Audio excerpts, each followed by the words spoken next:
विलास गायकवाड, जिल्हाध्यक्ष महाराष्ट्र राज्य शिक्षक परिषद हिंगोली। या ठिकाणी हिंगोली जिल्ह्यामध्ये सर्व शिक्षक संघटनांच्या वतीने या ठिकाणी लाक्षणिक एक दिवसीय उपोषणाचा आम्ही सर्व संघटनांनी निर्णय घेतला।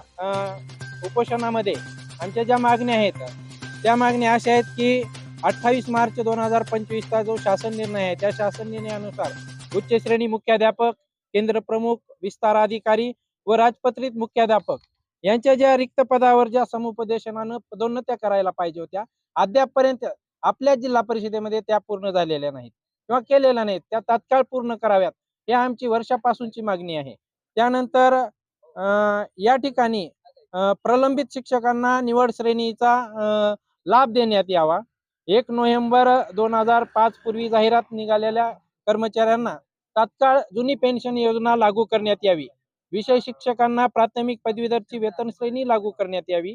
DCPS धारक शिक्षकांच्या कपात रकमेचा हिशोब त्वरित देऊन ती रक्कम NPS खात्यात वर्ग करण्यात यावी। विभागीय आयुक्तांनी 3 वर्षाच्या आदर्श शिक्षक पुरस्काराला मान्यता देऊन सुद्धा आपल्या हिंगोली जिल्हा परिषदेमध्ये त्याचं वितरण केवळ यांच्या अनास्थेमुळे अद्यापपर्यंत झालेलं नाही। बदली प्रक्रियेमध्ये संवर्ग 1 मधील उच्च श्रेणी मुख्याध्यापकांना बदली करून घेण्यासाठी अत्यल्प रिक्त जागा दाखवण्यात आल्या आहेत।